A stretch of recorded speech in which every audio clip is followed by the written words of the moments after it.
로마 군대 병정들과 그 부대장과 유대 사람들의 성전 경비병들이 예수를 잡아묶어서 먼저 안나스에게로 끌고 갔다. 안나스는 그 해의 대제사장인 가야바의 장인인데, 가야바는 한 사람이 온 백성을 위하여 죽는 것이 유익하다고 유대 사람에게 조언한 사람이다.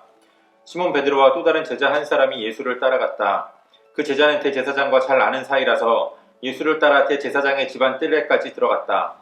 그러나 베드로는 대문 밖에서 있었다. 그런데 대제사장과 잘 아는 사이인 그 다른 제자가 나와서 문지기 하녀에게 말하고 베드로를 데리고 들어갔다. 그때 문지기 하녀가 베드로에게 말하였다. 당신도 이 사람의 제자 가운데 한 사람이지요? 베드로는 아니요 하고 대답하였다. 날이 추워서 종들과 경비병들이 숯불을 피워놓고 서서 불을 쬐고 있는데 베드로도 그들과 함께 서서 불을 쬐고 있었다. 대제사장은 예수께 그의 제자들과 그의 가르침에 관하여 물었다. 예수께서 대답하셨다. 나는 드러내놓고 세상에 말하였소. 나는 언제나 모든 유대 사람이 모이는 회당과 성전에서 가르쳤으며 아무것도 숨어서 말한 것이 없소. 그런데 어찌하여 나에게 묻소? 내가 무슨 말을 하였는지를 들은 사람들에게 물어보시오. 내가 말한 것을 그들이 알고 있소. 예수께서 이렇게 말씀하시니 경비병 한 사람이 곁에 서 있다가 대제사장에게 그게 무슨 대답이냐 하면서 손바닥으로 예수를 때렸다. 예수께서 그 사람에게 말씀하셨다. 내가 한 말에 잘못이 있으면 잘못되었다는 증거를 대시오. 그러나 내가 한 말이 옳다면 어찌하여 나를 때리시오. 안나스는 예수를 묶은 그대로 대제사장 가야바에게로 보냈다. 시몬 베드로는 서서 불을 쬐고 있었다. 사람들이 그에게 물었다. 당신도 그의 제자 가운데 한 사람이시오? 베드로가 부인하여 나는 아니요 하고 말하였다.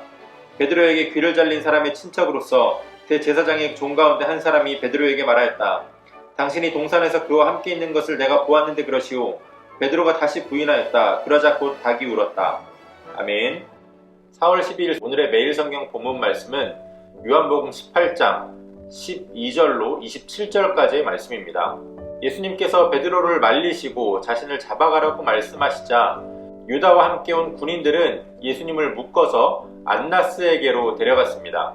오늘 본문은 잡히신 예수님께서 안나스로부터 신문을 당하시고 또 베드로가 예수님을 3번 부인하는 장면이 기록되어 있습니다. 먼저 예수님이 안나스에게 끌려가시는 장면이 나오고 있는데요.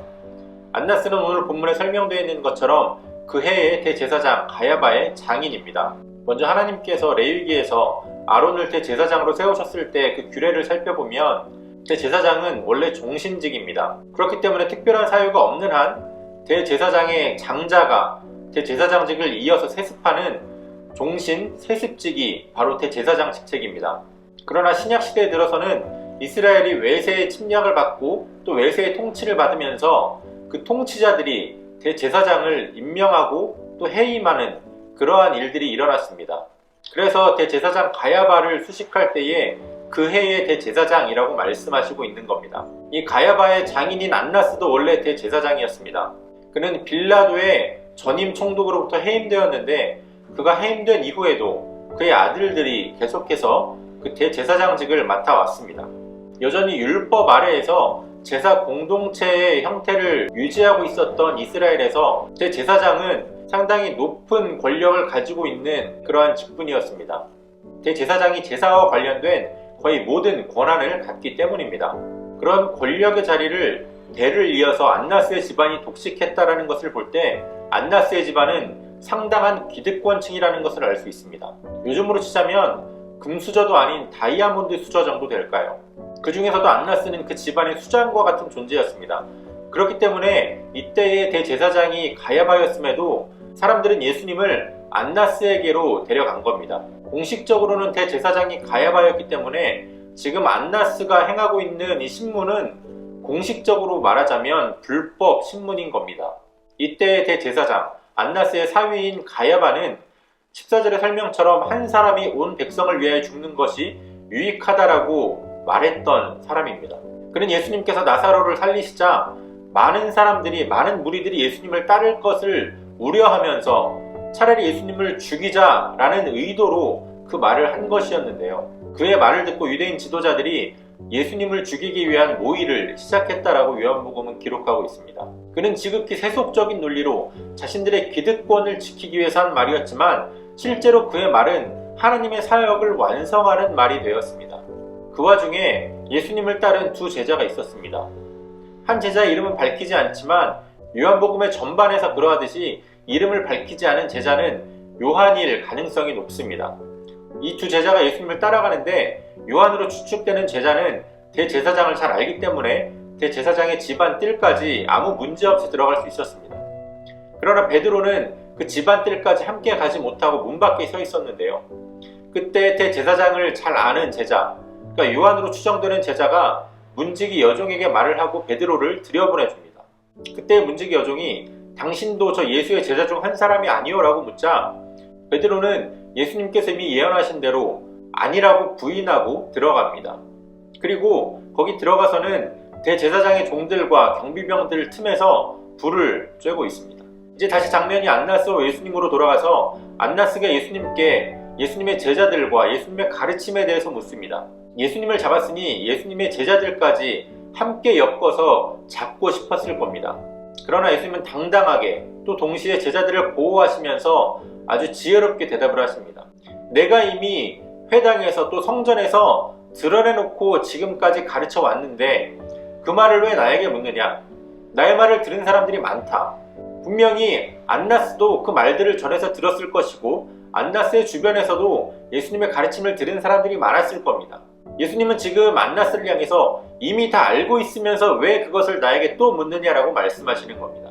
예수님의 대답을 들은 경비병 한 사람이 대제사장에게 그게 무슨 대답이냐? 좀 편한 표현으로 말하자면 대제사장에게 말버릇이 그게 뭐냐라고 말하면서 예수님을 때립니다. 그러나 예수님은 위축되지 않고 그 경비병을 향해서도 당당하게 말씀하십니다. 내가 무슨 말을 잘못했기에 나를 때리는 것이냐? 내가 말을 잘못한 것이 있다면 그것을 지적해라 라고 말씀하시는 겁니다.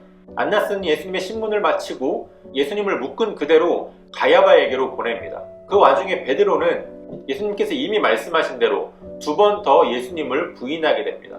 특별히 세 번째 예수님을 부인할 때에는 너도 제자가 아니냐라고 물었던 그 사람이 베드로가 귀를 잘랐던 대제사장의 종 말고의 친척이었기 때문에 아마도 베드로는 더욱더 위축되어서 아니라고 부인했을 겁니다. 자신을 잡으러 온 또 자신을 죽이려고 하는 유대인들 앞에서 위축되지 않고 당당하게 자신의 정체성을 드러내시고 십자가의 길을 가시는 예수님, 또 하나님과 백성을 위해서 주어진 직분을 권력화해서 기득권층이 되어버린 안나스, 순간에 욱하는 성격으로 대제사장의 종에게 칼을 휘두르는 열심을 내보였지만 결국 예수님이 잡히시자 자신의 정체성을 숨기고 예수님을 부인한 베드로. 오늘 본문에 나오는 이 세 인물의 모습이 상당히 대조적인 것을 우리는 볼 수 있습니다. 우리 안에도 이 세 인물의 모습이 공존할 수 있습니다.